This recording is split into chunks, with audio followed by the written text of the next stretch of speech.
효자인 줄 알았던 아들이 제 전 재산까지 노리다 못해 저를 요양원에 버리려고 했습니다.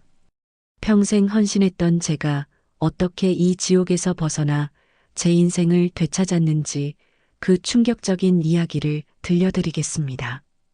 어쩌면 이 이야기가 지금 당신에게 필요한 이야기일지도 모릅니다. 안녕하세요. 저는 올해로 66세가 된 박현숙이라고 합니다. 저는 평생을 제 가족, 제 남편, 제 아이들을 위해 바치며 살아왔습니다. 제 남편은 제가 젊을 적에는 그리 넉넉한 형편이 아니었어요. 저도 돈을 벌어야만 했죠. 남편의 사업이 잘 풀리기 전 저는 정말 안 해본 일이 없습니다. 새벽에는 남들이 다 잠든 시간에 일어나 우유 배달을 하고 낮에는 식당에서 서빙, 설거지 등 굳은 일 마다하지 않고 다 했습니다. 자식들에게 뭐 하나라도 더 해주고 싶고 남편 사업에 조금이라도 보탬이 되고 싶은 마음에 쉬지 않고 일했죠. 그 고생 덕분이었는지 남편의 사업은 기하급수적으로 번창했고 저희 가정은 큰 어려움 없이 풍족한 삶을 살게 되었습니다. 이제껏 제가 그렇게 아끼고 아껴왔던 그 모든 돈들을 저희 아이들을 위해서 마음껏 쓸 수 있게 되었죠. 민준이의 교육, 유학, 선영이의 꿈은 물론 민준이의 결혼, 자금까지 이 모든 것을 돈 걱정 없이 지원해 줄 수 있다는 사실이 그저 행복했습니다.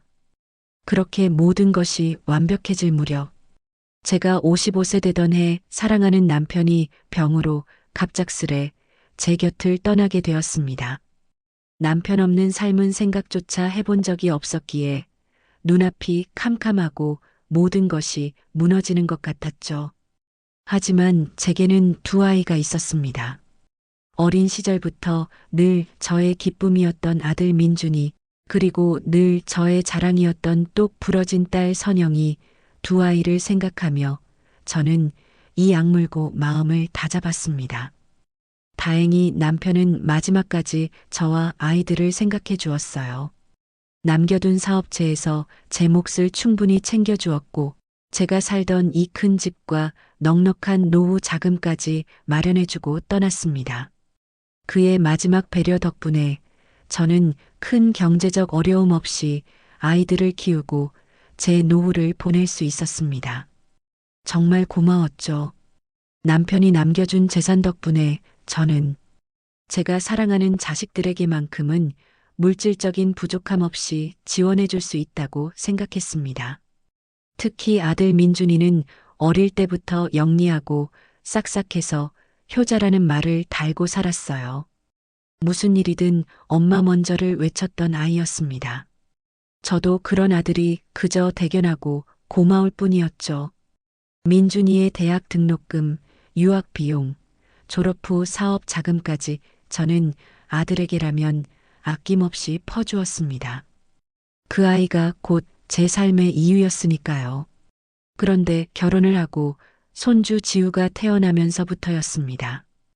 아들의 요구는 점점 교묘하고 대담해지더군요. 처음엔 소박했습니다. 엄마, 이번에 지우 교육 때문에 대치동 쪽으로 이사해야 하는데 전세금이 좀 부족하네요. 엄마가 조금만 보태주시면 꼭 갚을게요. 나중에 효도 제대로 할게요. 저는 흔쾌히 돈을 내주었습니다. 남편이 남겨준 돈도 있었고 우리 지우 교육을 위해서라면 당연히 해줘야 한다고 생각했으니까요. 그 말을 철석같이 믿었습니다. 민준이도 제 아들이니 당연히 언젠가는 갚을 거라고 생각했어요. 그때부터였을까요? 민준이의 금전적인 요구는 끝이 없었습니다. 처음에는 지우 교육비, 학원비, 이사 비용 등으로 시작했습니다. 엄마, 지우 학원비가 급하게 필요해요. 지우 이번 방학에 해외여행 연수를 보내줘야 할 것 같아요.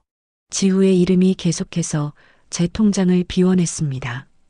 학원비를 보태달라고 하더니 얼마 안 가 사립학교 입학금을 요구하고 갑자기 유학을 보내야 한다며 몇 천만 원을 달라고 하더군요. 제가 망설이는 기색이라도 보이면 며느리 지수가 옆에서 거들었습니다. 어머님, 다 우리 지우 잘 되라고 하는 일인데 조금만 도와주세요. 지우 친구들은 이보다 더한 것들도 많이 해요. 저는 그저 아들 민준이와 지우의 앞길을 열어주고 싶다는 마음에 계속해서 돈을 주었습니다. 그럴 때마다 엄마 노후는 제가 책임질게요. 라는 말을 잊지 않았죠. 그런데 시간이 지날수록 이상하게도 돈만 가져가지 사랑은 가져가지 않더군요. 제가 60세가 되던 해 제 환갑날이었습니다. 평생 자식들 잘 되라고 애썼는데 환갑만큼은 성대하게 축하받고 싶었어요. 아들 민준이와 며느리 지수에게 은근히 기대하는 마음도 있었죠. 전날 밤부터 혹시나 하고 잠 못 들고 기다렸습니다. 그런데 민준이에게는 아무런 연락이 없더군요. 지수에게는 당연히 연락이 올 리 없었고요. 딸 선영이는 축하한다는 따뜻한 메시지와 작은 선물을 보내주었지만 내심 아들의 성대한 잔치를 기대했던 저는 온종일 쓸쓸함에 잠겨야 했습니다. 바빠서 그랬을 거야. 정신이 없었겠지. 스스로를 위로했지만 밤새 눈물이 흘렀습니다.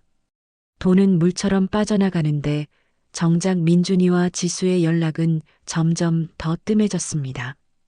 매년 찾아오던 어버이날에도 바쁘다, 몸이 안 좋다는 핑계로 찾아오지 않거나 형식적인 선물 하나 던져놓고 가기 바빴습니다. 가족여행을 가자고 제안했을 때는 며느리는 슬쩍 빠지고 아들 민준이는 피곤하다며 말을 돌렸습니다. 제 생일날에도 바쁘다는 문자 한 통이 전부일 때가 많았어요. 저는 외로웠습니다. 돈은 가져가면서 정작 아들이라는 이름으로 받아야 할 위로와 사랑은 제게 오지 않았으니까요. 그때 어렴풋이 느꼈습니다. 아, 이 아이는 그저 돈만 원하는구나. 마음이 시렸습니다. 저에게 사랑하는 효자 아들은 더 이상 없었습니다. 제가 가진 모든 것을 아낌없이 퍼주었는데 돌아오는 것은 돈을 더 달라는 요구와 냉담한 태도뿐이었습니다. 동네 친구들과 만나 이야기할 때면 부러워서 속이 터질 지경이었습니다. 친구들은 늘 자랑했습니다. 우리 애가 이번에 해외여행 보내줘서 다녀왔잖아. 요즘 우리 손주가 얼마나 재롱을 떠는지 몰라. 어제는 자기 용돈 모아서 내복도 사줬지 뭐야. 우리 애가 내 환갑 때 근사한 호텔에서 잔치를 열어주더라고. 저는 그저 억지로 웃으며 고개를 끄덕일 뿐이었습니다. 민준이에게 돈을 적게 준 것도 아닌데 정작 저의 자식은 기본적인 효도조차 하지 않는 현실이 비참했습니다. 심지어 친구들은 너처럼 자식한테 그렇게 큰 돈 쓰는 건 아니야. 그러면 나중에 자식이 너 안 챙긴다. 라며 저를 나무랐습니다. 나는 돈을 그렇게 줬는데도 저들보다 못하구나 하는 생각에 눈물이 고이곤 했습니다. 돈을 계속 주지 않으면 지수가 저에게 서운한 티를 내기 시작했고 민준이는 슬슬 협박까지 했습니다.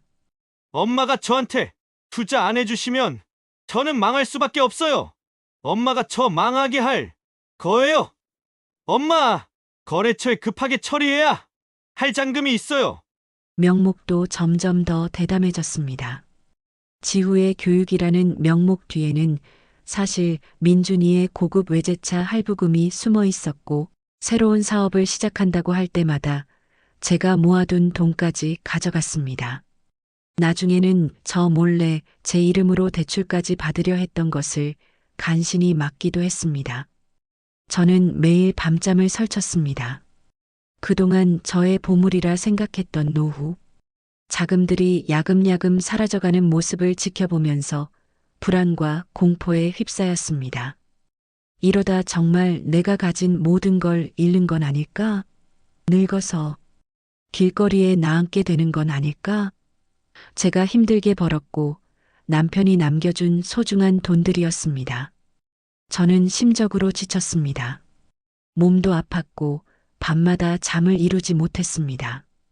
자식들에게 퍼주는 게 미덕이라 생각했던 제 지난 세월이 원망스럽기도 했습니다. 어느 날 민준이가 며느리와 함께 저를 찾아왔습니다. 다짜고짜 이 집에 들어서며 하는 말이 어머니, 제가 이번에 꼭 성공해서 효도할게요. 어머니 사시는 이 집 팔아서 사업 자금으로 주시면 저 이번에 진짜 대박 날 거예요. 이 집 너무 넓어서 혼자 관리하기도 힘들잖아요. 작은 집으로 이사하시고 저한테 한 번만 더 투자해 주세요. 그 순간 제 모든 감각이 마비되는 것 같았습니다. 남편이 힘들게 벌어 저에게 남겨준 마지막 유산이자 제 노후를 지켜줄 유일한 안식처인 이 집까지 아들이 탐내고 있다니. 제가 평생을 바친 이 집마저 빼앗기게 되는구나. 이대로라면 저도 모르게 저의 전 재산은 다 사라질 것 같았습니다. 정신적으로, 육체적으로 저는 완전히 바닥에 처박힌 기분이었습니다. 제가 사랑하고 믿었던 아들로부터 배신감을 넘어선 생존의 위협을 느꼈습니다. 제가 충격에 빠져 어떻게 해야 할지 감을 잡지 못하고 있을 때였습니다. 며칠 뒤 그렇게 냉담했던 민준이와 지수가 손주 지우까지 데리고 와서 저를 고급스러운 레스토랑에 초대했습니다. 제 손을 잡고 어머니, 요즘 힘드셨죠? 그동안 저희가 너무 못해드려서 죄송해요. 라며 웃더군요. 지우는 할머니, 사랑해요. 라며 제 무릎에 안겼습니다. 저는 그때 지우의 얼굴을 쓰다듬으며 아들 내외가 진심으로 반성하고 있다고 믿었습니다. 민준이가 제 와인잔을 채워주며 어머니 건강하세요. 할 때는 눈물까지 핑 돌았습니다. 지수가 고가의 건강식품 세트까지 제게 건네주며 어머님, 이걸로 건강 잘 챙기세요. 할 때는 그 감동에 몸둘 바를 몰랐습니다. 그래, 이제라도 내 노후를 아들 내외가 챙겨주려나 보다. 이렇게 효심이 깊은 아들이었는데 내가 너무 힘들었나 보다. 그렇게 스스로를 다독였습니다. 그 모든 친절이 저에게는 그렇게 달콤한 착각이었습니다. 식사를 마치고 화장실에 가려고 자리에서 일어났습니다. 그런데 식탁에 제 가방을 두고 왔다는 것을 깨달았죠. 다시 가방을 가지러 돌아가던 순간이었습니다. 식당 예약실 문이 살짝 열려 있었고 그 틈으로 민준이와 지수의 목소리가 새어나왔습니다. 민준이가 작은 소리로 말했습니다. 하여간 연기는 끝내준다니까. 속아 넘어가는 거 봐. 이렇게 잘해드리면 요양원 가는데 군소리 없겠지. 지수가 나직이 웃으며 덧붙였습니다. 당연하지. 어머님 요즘 정신 오락가락 하시는 것 같다고? 요양원 가시면 요즘 시설도 좋고 건강관리 잘해준다고 당신이 잘 부추겨봐요. 그래야 빨리 집도 처리하지. 저는 그 자리에서 얼어붙었습니다. 제 아들이, 제 며느리가 저를 치매 환자로 몰아서 요양원에 보내고 제가 평생 지켜온 이 집까지 팔아서 가로챌 계획을 꾸미고 있었습니다. 세상에 자식들에게 치매 환자로 몰려 요양원에 갇히고 제 집을 빼앗긴다는 상상, 차라리 죽는 게 낫다고 생각했습니다. 저의 모든 것을 잃고 인간으로서의 존엄성마저 짓밟히는 듯한 끔찍한 기분에 저는 온몸이 떨려왔습니다. 배신감과 분노를 넘어 말로 표현할 수 없는 공포가 저를 집어삼켰습니다. 그때 저는 깨달았습니다. 아, 내가 여기서 무너지면 안 되겠구나. 내 자식이라 믿었던 이들에게 더 이상 당해서는 안 돼. 이제는 내가 나를 지켜야 한다. 이것은 복수심이 아니었습니다. 제가 이 잔인한 현실에서 살아남기 위한 처절한 발버둥이었습니다. 그때 제게 의지할 수 있는 유일한 존재인 딸 선영이가 제 앞에 나타났습니다.